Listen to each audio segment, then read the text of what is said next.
Considered a great threat to world peace, the man who defined a decade of paranoia, a hero to some, a despot to others, a great threat to world peace, and seemingly immortal. He was Fidel Castro.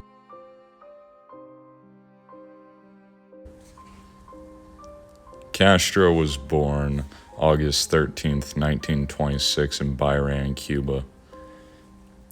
Castro was a lawyer before he became a political revolutionary during the Cuban Revolution.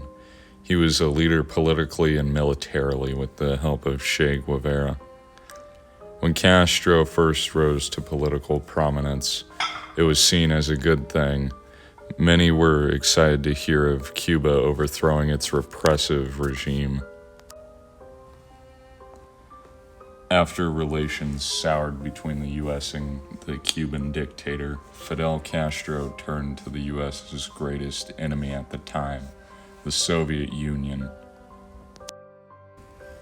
The main reason for the hatred towards this leader and his country stemmed from those relations with the Soviets.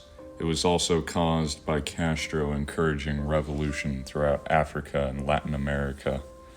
Quickly, it was decided by the U.S. that something was to be done about this charismatic leader of communism. After 2 years of Castro's political power, Cuba had an American-influenced coup d'etat. This was called the Bay of Pigs invasion. American-backed rebels sought to overthrow Castro's new government through violent means. Just a year later, the events that would lead to his status as a threat to world peace would occur.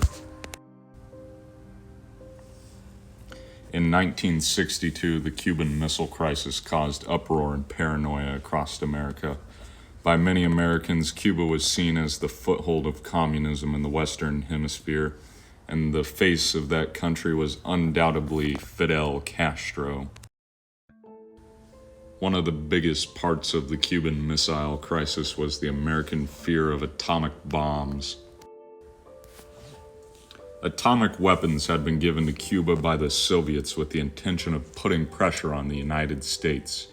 This was yet another branch of the Cold War between the Soviets and America. Castro soon became one of the CIA's most wanted men. That is the reason. The American people, I think, is good people. But the American authorities? Yes, they have not to charge with the guilty of all the lies that publicity tell to them.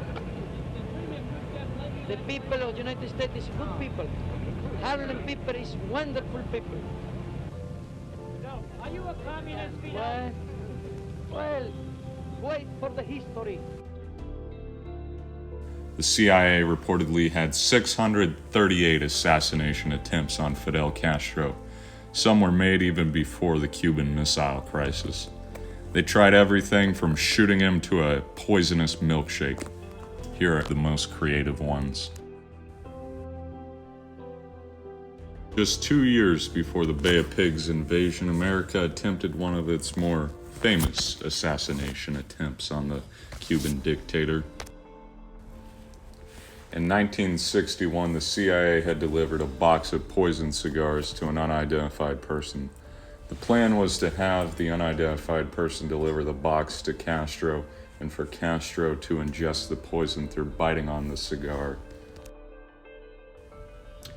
Unfortunately for the CIA, this plan fell through, and there are no records of Castro receiving the cigars as described by the agency.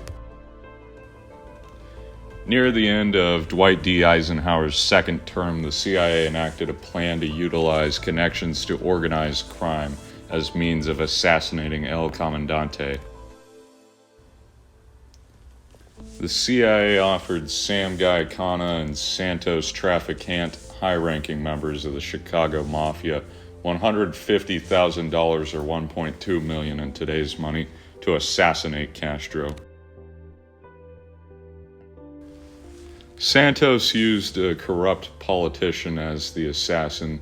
Using highly lethal pills, the politician was supposed to find a way for Castro to discreetly ingest the pills.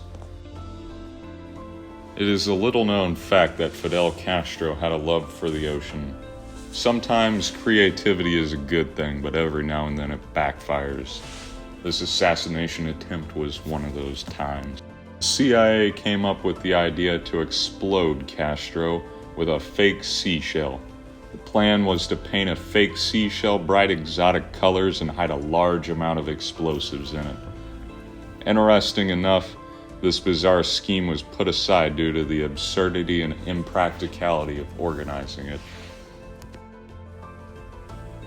In the same year as the seashell plan, once again playing on his love for the ocean, the CIA attempted to contaminate one of Fidel's diving suits with a skin disease causing fungus.